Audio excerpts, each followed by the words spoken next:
তাহলে রাসূল সাল্লাল্লাহু আলাইহি ওয়াসাল্লামের সিরাত নিয়ে। প্রিয় ভাই ও বন্ধুগণ, যখন এই পৃথিবী অন্ধকারে আচ্ছন্ন হয়ে গিয়েছিল, জাহিলিয়াতের অন্ধকারে যখন এই পৃথিবীকে গ্রাস করে নিয়েছিল, ঠিক সেই মুহূর্তে মহান রব্বুল আলামিন এর ধারায় প্রেরণ করেন সর্বকালের সর্বশ্রেষ্ঠ মহামানব হযরত মুহাম্মদ সাল্লাল্লাহু আলাইহি ওয়াসাল্লামকে। তিনি এমন এক সত্তা যা জগতের অবদান সৃষ্টির সম্পর্কে তার তুলনা হয় না। তিনি এমন এক কালজয়ী, তিনি এমন এক বিশ্বজয়ী, যার মতো দ্বিতীয় জন পৃথিবীতে আগমন করবে না। প্রিয় ছাত্র ভাইরা, রাসূল করিম সাল্লাল্লাহু আলাইহি ওয়াসাল্লাম 12 রবিউল আউয়াল সুবহ সাদিকের সময় মক্কার বিখ্যাত কুরাইশ নগরীতে মা আমিনার পুত্র আমিনার গর্ভে জন্মগ্রহণ করে। জন্মের পূর্বেই তার পিতার ছত্রছায়া তার মাথার উপর থেকে সরে যায়। জন্মের কিছুদিন 6 বছর পর তার মাথার ছত্রছায়া তার থেকে চলে যায়।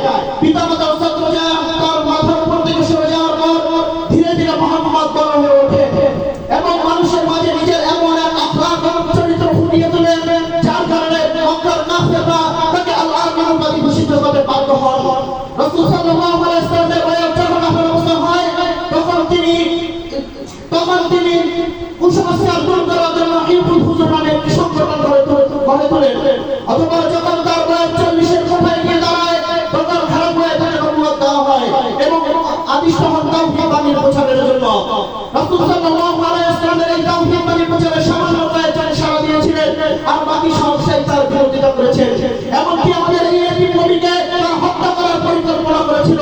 রাসূল সাল্লাল্লাহু আলাইহি ওয়াসাল্লাম যখন এই হত্যা করার পরিকল্পনা সম্পর্কে অবগত হলেন, তখন রাসূল সাল্লাল্লাহু আলাইহি ওয়াসাল্লাম প্রিয় মাতৃভূমিকে ছাড়তে বাধ্য হন। চোখের জলে ভাসিয়ে মক্কা ছেড়ে রাসূল সাল্লাল্লাহু আলাইহি ওয়াসাল্লাম মদিনায় যান। মদিনার লোকেরা তাকে ভালোবাসার আদরে জড়িয়ে নেন। রাসূল সাল্লাল্লাহু আলাইহি ওয়াসাল্লামকে আল্লাহ তাআলা মক্কার কাফের মুশরিকরা রাসূল সাল্লাল্লাহু